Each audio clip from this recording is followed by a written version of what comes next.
Hello dear student, welcome. तो बच्चे लोग, अभी हम लोग सीख रहे हैं कहानी लेखन। तो हिंदी में कहानी लेखन कैसे लिखते हैं और एकदम प्यार मोहब्बत में कहानी समझाता था ताकि तुम्हारा पूरा डाउट क्लियर हो जाएगा।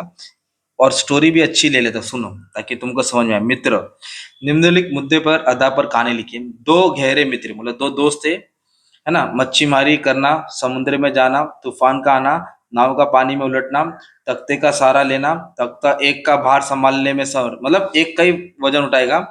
अविवाहित मित्र का दूसरे मित्र से अपनी माँ की देखभाल करने का आश्वासन लेना, तक छोड़ना, दूसरे का बच जाना, है ना। तो कैसे लिखा है? सच्चा सच्ची मित्रता क्या दिया? राम और श्याम गहरे मित्र थे। कैसे लिखना है? एक गांव था, उस गांव में राम और श्याम रहते थे, दोनों गहरे मित्र थे। वे दोनों मच्छी मारते थे और समुद्र के किनारे एक गांव में रहते थे। राम की शादी हो चुकी थी और वो एक बच्चे का पिता भी था। श्याम अभी अविवाहित था, मतलब उसकी शादी नहीं हुई थी। एक दिन दोनों मित्र एक ही नाव में बैठकर समुद्र में मछली पकड़ने गए लिए निकले। वे सागर में दूर तक पहुंच गए। कहा गए? दूर तक। उसी समय अचानक तूफानी हवा चलने लगी और सागर में ऊंची ऊंची लहरें उछलने लगी। दोनों मित्र जिस नाव में बैठे थे वो पुरानी थी।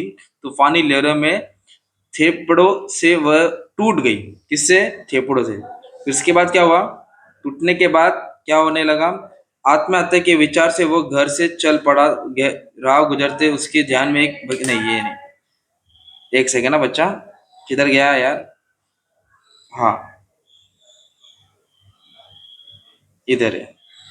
तो गंगापुर में एक गरीब नहीं यार, कसाई वाला इधर आ गया। हाँ, इधर है। दोनों मित्र उस गांव के टूटे तख्ते पर पकड़ने के किनारे पहुंचे की कोशिश करने लगे। पर वह तख्ता मुश्किल से एक ही आदमी का भार संभाल सकता था। मतलब जिसको उन लोग सपोर्ट ले रहे थे, वो एक ही का सपोर्ट, मतलब एक को ही उठा पा रहा था। टाइटैनिक पिक्चर के जैसा ना, हीरोइन ऊपर चढ़ जाती है, हीरो बेचारा मर जाता है। दोनों को लगा कि इस तरह वो दोनों ही डूब जाएंगे। इस हालत में श्याम ने कहा, श्याम ने क्या कहा? राम, तुम इस तख्ते से किनारे पर जाओ ना। राम की शादी हो गई थी, बच्चे थे। तुम पर पत्नी और बच्चे का जिम्मेदारी है। तुम मेरी बूढ़ी माँ का देखभाल करते रहना। राम ने मना करे। राम बोला नहीं। किंतु तब तक शाम तख्ता छोड़ चुका था। शाम ने क्या किया था? तख्ता छोड़ चुका था।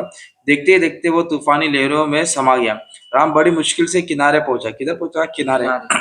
राम के बलिदान पर सारे गांव ने शोक मनाया, मतलब दुख होगा। सबकी जुबा पर एक ही बात थी, मित्र हो तो शाम जैसा हो। इस कहानी से हमें ये सीख मिलती है कि सच्ची मित्रता अनमोल रतन की भांति है ना। मतलब ऐसा दोस्ती होना चाहिए कि जान भी निछावर कर दे। दूसरी कहानी क्या बोला है? गरीब गरीब कसाई था। कसाई, है ना, जो मुर्गी उर्गी काटता है। मांस बेचना, अजीब मुर्गी मिलना, एक मुर्गी मिलना, प्रतिदिन सोने का अंडा देना, रईस बन जाता है। मन में लालच आना, मुर्गी के पेट के सारे अंडे निकाल कर विचार, मुर्गी को काटना, कुछ ना मिलना, है ना। तो ये लालच का फल है। क्या है ना। तो ये अपन ने बचपन में सुना है और उसको स्टोरी में लिख के 5 मांग लिखे। गंगापुर में गरीब कसाई रहता था। दिन भर मांस बेचने से जो मिलता उसी से अपने परिवार का गुजारा करता था। एक दिन कसाई को किस्मत खुल गई। उसे कहीं से एक बढ़िया मुर्गी मिल गई। कसाई खुशी खुशी उसे घर ले आया। वो मुर्गी रोज सवेरे सोने का अंडा देती। कौन सा अंडा देती? सोने का। उससे कुछ ही दिनों में वो कसाई अमीर हो गया। उसकी पत्नी दूसरे के घरों में काम करती थी, परंतु अब उसके काम करने भी छोड़ दिए। धीरे धीरे गांव में मुर्गी की चर्चा होने लगी। एक दिन कसाई ने सोचा कि मुर्गी रोज सोने का अंडा देती है, इसके पेट में ऐसे बहुत से अंडे होंगे, है ना, बहुत अंडे होंगे। तो क्यों ना इसके काट कर सारे अंडे निकाल लूं एक ही बार। क्या रोज एक एक कर, पूरा स्टॉक ही ले लूं, बोलता है ना, अंडे का। वो चाकू ले आया और उसी मुर्गी का पेट काट डाला। मुर्गी छप छपाड़ कर मर गई। कसाई ने देखा कि मुर्गी के पेट में तो एक भी अंडा नहीं था। रोज जो अंडा मिलता था वो भी नहीं मिलने लगा, क्योंकि मुर्गी तो मर चुकी थी।